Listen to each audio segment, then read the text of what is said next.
Hello and welcome to episode 4 of Underscored. I'm Stephen Kent, and this podcast is brought to you by Young Voices. It is the day after Thanksgiving, known as Black Friday, and thankful American consumers are now ditching their families to go stand in the cold or bunker in their bedrooms to swarm Amazon and eBay for deals on the hottest new technology and consumer goods. It is undeniable that we are living in a time of great excess, innovation, and by extension, uncertainty about the future. And that's what I want to talk to all of you about today, and do that here with my friend and colleague, Julian Adorney of Young Voices. He's a Denver-based policy and politics writer, a marketer, and a tech policy fellow here at Young Voices. Julian, welcome to Underscored. Thanks for having me, Stephen. Yeah, absolutely. I want to talk about Black Friday with you, but first, tell me a little bit about you and your interest in technology that led you to becoming a tech policy fellow with Young Voices. Where does your interest stem from in all of the fun gadgets and futuristic technologies that are coming right around the corner? To me, it is because they're so life-changing. They're so revolutionary. You know, Uber and Airbnb have dramatically changed the landscape for ordinary Americans by facilitating cheaper rent and cheaper ability to have vacations, by lowering the cost of rent, by enabling people to rent out their apartments on Airbnb to guests to offset that rent, by enabling faster transportation, by breaking the back of the taxi monopoly. Yeah, I mean they've sent cities across the country into a tizzy just sort of over the course. I mean, it was almost like overnight, but now it's been a couple of years since those technologies rolled out, and people have been able to access these new services and do all sorts of new things with their property. You know, here in Raleigh, I don't know what the situation is like in Denver, but we're in the middle of the battle over scooters and all of these sort of Lime and Bird scooters. Has that made its way to Denver yet? It has not, honestly, but I've been reading reports about it in California and Austin, and I guess in Raleigh too. Mm-hmm. So you guys do not have a corner on every scooter yet. Not yet, no. Yeah, it's just sort of opened an entire can of regulatory worms in the cities where those are being piloted, and it's just amazing how quickly the culture of a city can change when new technology is introduced, and just sort of how much. I don't know. I don't want to say chaos, but just disruption a new technology can enter into everybody's lives, and particularly the politic process. So, you know, I gather that you're one of those people who believes greatly in the idea of creative destruction. I'm curious where you sort of see boundaries to that, and areas where you might see it being almost uncomfortable. Yeah, it's a good question.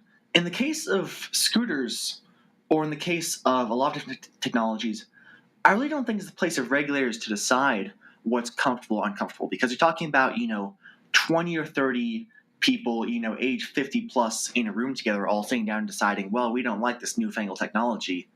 That's not a recipe for a vibrant society. What we really need is consumers to stand up and say, we embrace this technology, but we don't like it in this area.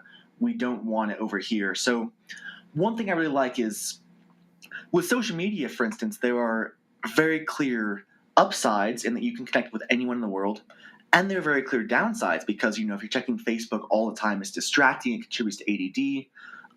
It can Facebook and social media used the wrong way can encourage anxiety and depression in teens.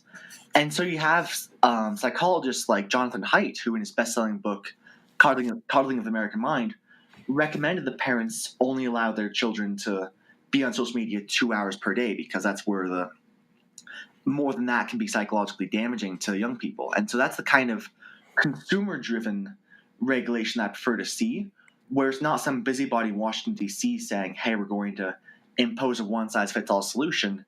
It's just smart consumers saying, hey, here's what we've learned. Here's what we recommend you do.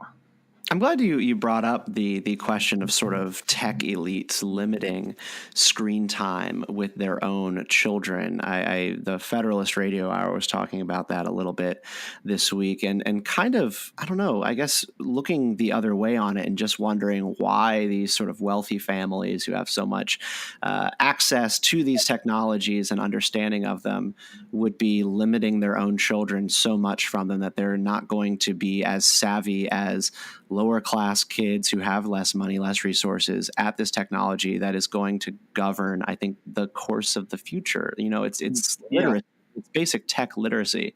I agree in spirit with the idea of trying to limit kids' screen time so that they do not become one with the machines and completely addicted. But like, it is a literacy issue, and I'm kind of surprised to see these companies and some of their elites pull away from that so that their kids are not going to have that. Yeah.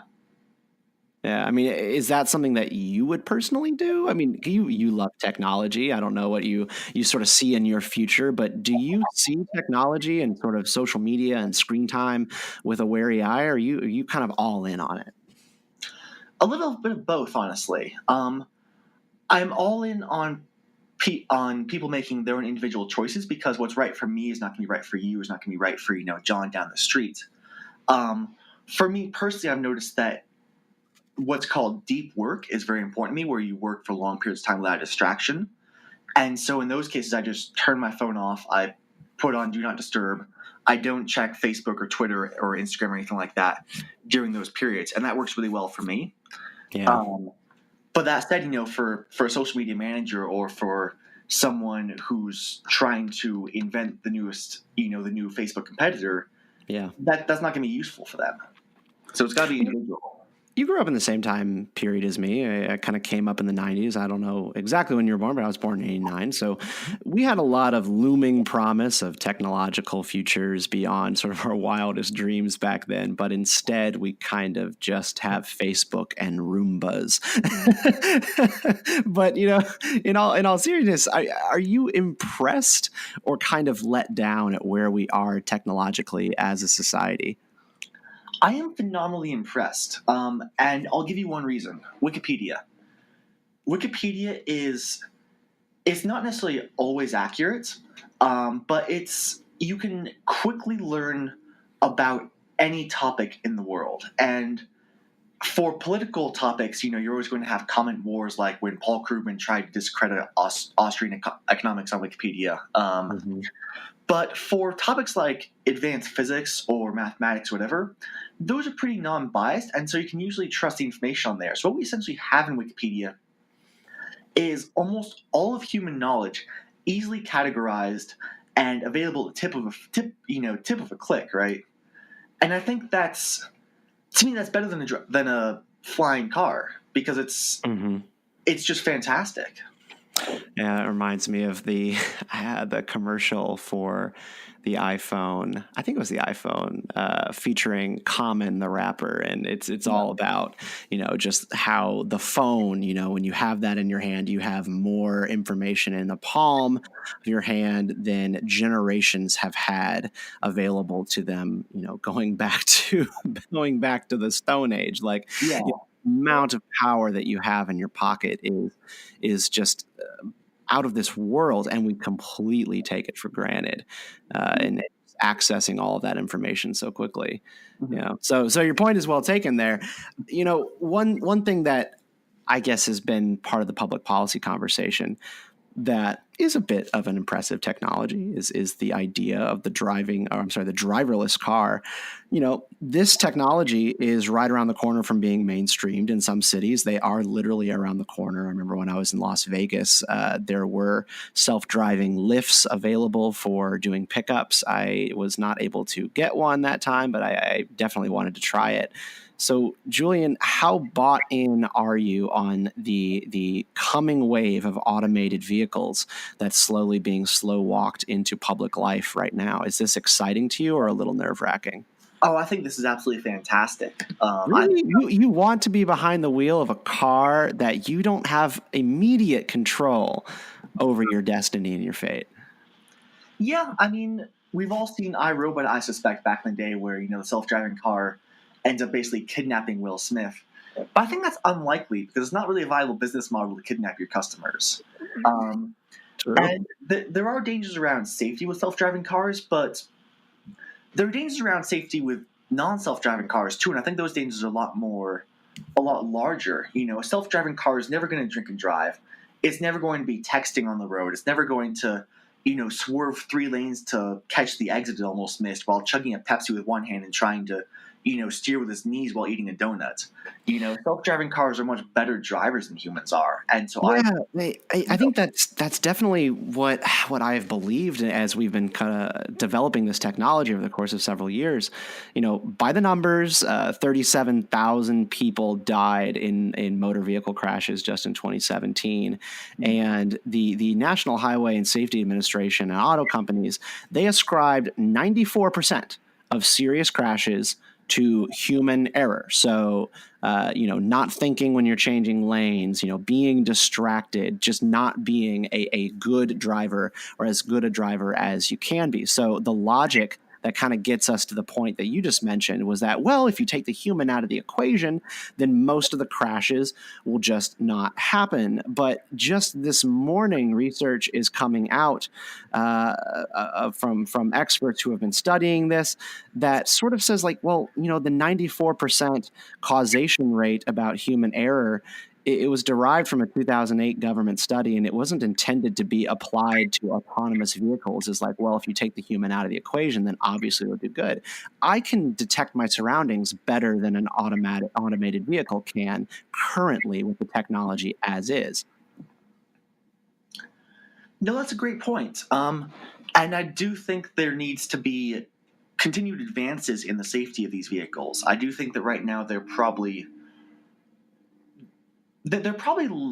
somewhat less good at driving than the best driver, than someone who's always has their hands at 10 and 2 and always focuses on the road and does everything the driving instructor tells them to do. Yeah. But at the same time, even self-driving cars today are, I suspect, a lot better at driving than the bad drivers on the road. And so I think there needs to be continued improvement to make sure that self-driving cars are eventually better drivers than any human. Just Yeah. like AI is better at chess than any living human. We need to get to that standard of safety. But let's be honest that a lot of humans kind of suck at driving. Yeah, I mean that's true, and so here's my biggest concern with automated vehicles is I don't like the idea of government coming in and sort of creating the frameworks, but I don't see a way in which the government cannot create the frameworks for how this is going to become the way that people get around. Just when you think about the role that they have in governing and creating highways and how they're going to look, how they're going to flow. Traffic, like car crashes, comes from human error and people not being courteous drivers. People, looking at things on the side of the road that they shouldn't be looking at. Like that's where traffic really comes from. And I worry about half of the cars on the road being automated and then the other half being drivers who have not transitioned over yet. That's going to create all sorts of problems. You can't have a good system that works well and like traffic patterns that flow if only half of the cars on the road or more are not part of that automated system. I mean, do you kind of see where I'm coming from on that? I do a little bit. I would push back though because I essentially see self-driving cars as structurally similar to a very good driver. They're going to obey the speed limit. They're going to signal when they turn. They're going to stop at stop lights, stuff like that. And so we don't necessarily have most of the problems in our highways right now in terms of traffic and crashes aren't caused by bad drivers meeting good drivers. They're just caused by bad drivers, period. And so I don't necessarily think that replacing some of those cars with self-driving cars will break the flow. It would if you have self-driving cars going 120 miles an hour, again, a la iRobot. But that's where I do think there's a reasonable role for the government to step in and implement speed limits that still cater to human drivers. Yeah. Beyond that, what do you see as the role of government in making automated vehicles work? I think there has to be the biggest thing is that there has to be a robust system of consumer feedback, and that involves both where you spend your money. So there have to be multiple competitors creating self-driving cars, but it also means that there has to be a way for consumers to sue self-driving car companies that cause crashes, that cause fatalities, things like that. And so I think the biggest role for the government is going to be in maintaining a robust court system that allows consumers to really fight back against car companies that do mess up. Yeah. So I want to ask you a little bit about your piece that you wrote here recently in Fee. You made the case that driverless cars are going to help Americans escape police oppression. You write that it's time to move past years or fears of the future and embrace the kind of technology that will help our society become better. This has a lot to do with the problems that we face in policing, racial discrimination, profiling, and police harassment of drivers on the road, particularly drivers of color. Lay out your case for me why automated vehicles are going to sort of bring in new and positive possibilities for the Fourth Amendment and freedom from harassment by police. Yeah, absolutely. So right now, most of us forfeit the majority of our Fourth Amendment rights the minute we get into a car. And the reason for that is that police have very broad leeway to pull someone over if they don't signal, if they miss a stop sign, if they speed too fast, whatever. And once you're pulled over, the very fact of pulling someone over doesn't allow police to search your vehicle, but police are trained to use a variety of techniques from kind of assuming consent and kind of pushing to go along with it to sort of not really intimidation, but definitely using their authority as kind of a cudgel, to just relying on the fact that Americans are not really aware of their right to refuse to consent to a search. So the end result is that very, very few Americans will tell a police officer, no, you can't search my car, with the result that when police do pull someone over, they can usually use that to finagle a search of that vehicle. This is not really what the founders intended, and the reason for that is that there were tons of traffic laws. There's so many traffic laws that I would be willing to bet that every single American violates 2 or 3 on a daily basis. Whether it's signaling, whether it's turning without a signal, whether it's missing a stop sign, whether it's going a couple miles over the speed limits, whatever the case may be. And cops can also pull you over if they think you're breaking the law, but you're actually not, if the cop is mistaken about that law. So there have been cases where cops pull someone over for having a trailer hitch or for having a scented Christmas tree ornament hanging from their rear view mirror. My wife has been pulled over for that. Really? Wow. Yeah. She has been pulled over for the danglies on the rear view mirror. It was the most ridiculous thing I'd ever heard. That was state of Virginia. Yeah, that's crazy because those are very clearly legal. But cops are allowed to pull you over even if they're wrong about the law. Yeah. And then once cops pull you over, they have broad latitude to kind of pressure you into letting them search your vehicle.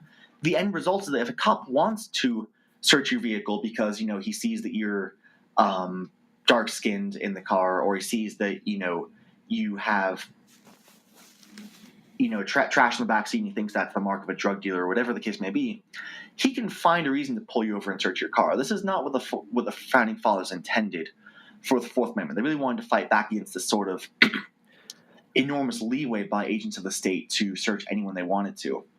And this is where self-driving cars come in, because self-driving cars don't really commit traffic infractions. They're programmed not to. So self-driving cars will not speed too fast. They won't miss a stop sign. They won't turn without using their blinker.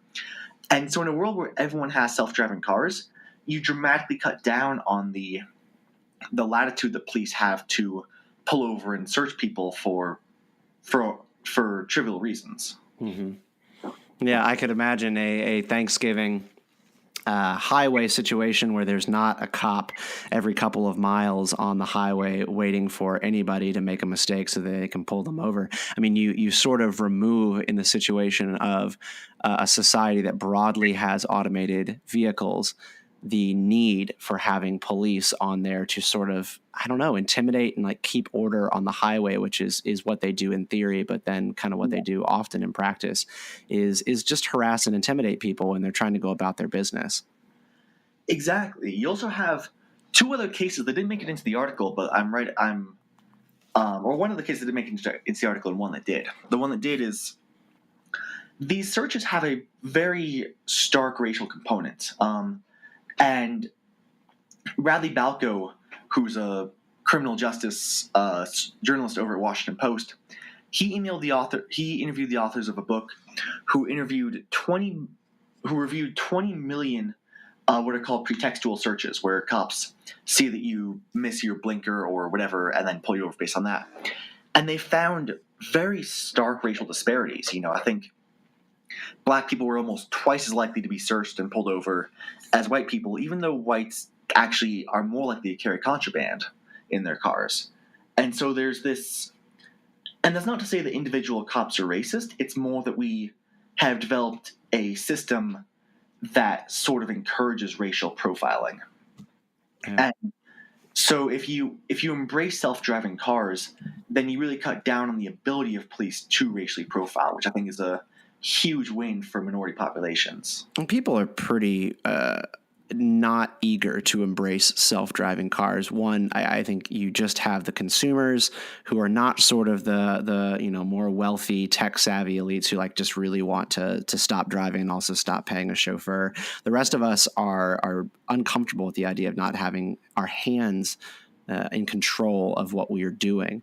And then you also have the service industry who just don't want to give up automated, or they don't want to give up drivered cars because this is their livelihood. And then on the legislator front, I mean, what do you see as the roadblocks there? Because there you have people who are representing their constituents who are going to probably channel fear about the technology. So then you're going to have legislators channeling the fear and uncertainty of their constituents, which I guess in theory is their job, is it not? It's a good question. As far as I do think the fear that consumers have is kind of the root cause of this, and I think that's overrated because there's an old joke that every one of us, no matter how rich or how poor we are, whether we're a man or a woman, whether we're white, black, Mexican, whatever, all of us have one thing in common. We all think we're above average drivers. and so yeah, none of us think that we're the ones who need to relinquish control. But man, that guy driving next to me on the highway, I damn sure want him to be in a self-driving car, because that way I know he's not going to swerve into me without signaling.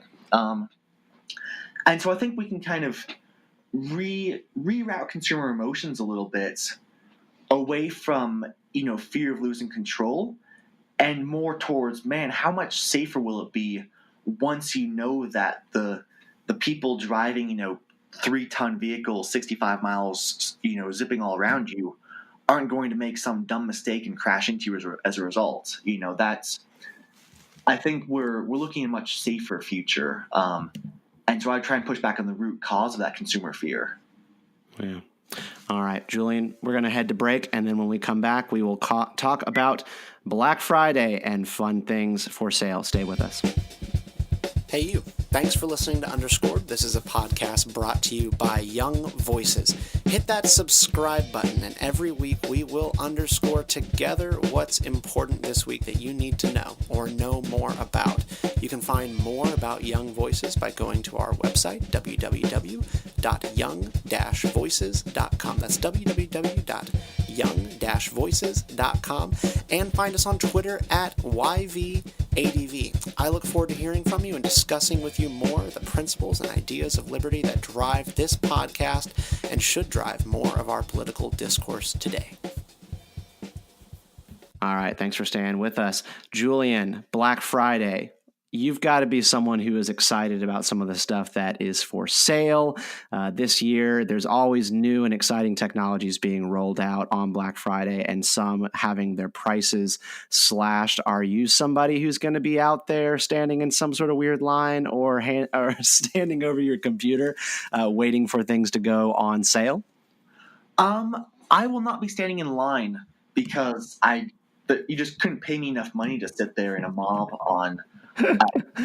It is kind of a dying thing, isn't it? Yeah, but that said, this is another area where capitalism has I think, been absolutely miraculous. For two reasons. One, I bought a Black Friday sale couch on this past Sunday, and there was no one else in the store. It was not busy. I just had total freedom to wander around American Furniture Warehouse and look at these, dozens of couches, all of them the price cut by $300, $400. Ended up picking one out. It was a super easy experience.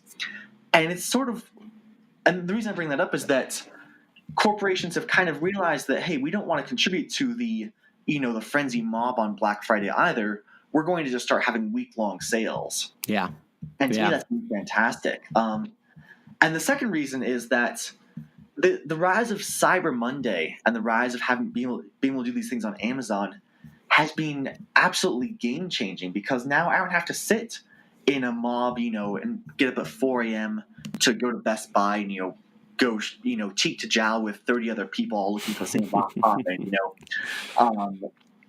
well, something really popular this year on Black Friday, and I imagine, going through to Cyber Monday, is the in-home speakers and assistants. Have you gotten yourself an Alexa or Google Home yet? I have not, honestly. I work with them a fair amount at my job because they are changing. When people start searching for, Alexa, I want to buy a Nike camera or Nikon camera. Yeah. That changes my job because I'm in advertising a lot. So I do work with them, but I haven't really felt the need to buy one, honestly. Yeah, I've got both in my house. I've got the Google Home in the living room, and then Alexa is in my daughter's room. It's been amazing just because, I like to help my daughter with things when I can, but I don't think I need to be bothered with every single question that she might have, about, where do whales live, or how many years has the Earth been around, or, how do you spell bunt cake? Like, you can, I'll defer. I'll go like, you got Alexa in your room, just ask Alexa. She'll tell you these things. I think the obvious question to that is when you want her to ask you questions instead of asking Alexa certain questions. But what can you do? I've loved the home speaker devices. I think the only thing that has made me uncomfortable has been some of the concerns from civil liberties types and kind of surveillance hawks, people like our friend Dan King and Young Voices, who are following closely some of the, sketchy ways in which some of our technology harvests information, listens to conversations, data banks some of the things that we do in our home. I don't know. That can get pretty seedy. But all that aside, I want to know, what technology do you sort of use in your daily life that you just really enjoy and couldn't live without? And don't say computer, tablet, or smartphone. That's too old at this point. All right. If we're looking for newfangled stuff, that's a good question.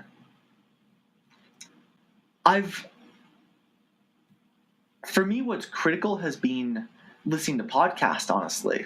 Okay, yeah, I drive on the highway every day, and it's bumper to bumper during rush hour when I'm trying to get to work. And so putting on Tim Ferriss and listening to him interview, the CEO of Walmart or whatever, turns an hour-long, bumper to bumper frustrated journey into a learning experience, which has been really, really life-changing for me. Yeah, I don't think it can be overstated just how much podcasts and the rise of podcasting and accessibility has changed entertainment and just sort of the experience of driving and commuting and walking.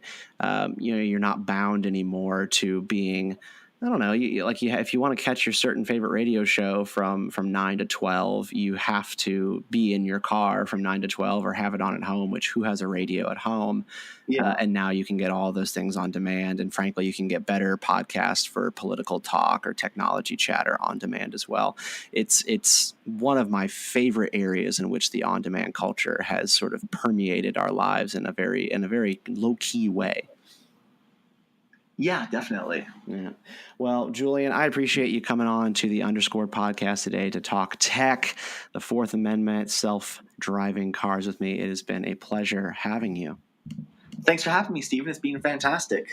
Awesome. Well, this has been Underscored with Stephen Kent. You can find me on Twitter at Stephen_Kent89. That's Stephen with a PH _Kent89, and Young Voices at YVADV. Julian Adorney can be found at Julian_Liberty, and I hope you will follow him on Twitter. Subscribe to this new podcast, leave us a rating, and share with your folks on social media. We'll be back next week with more. And until then, stay free.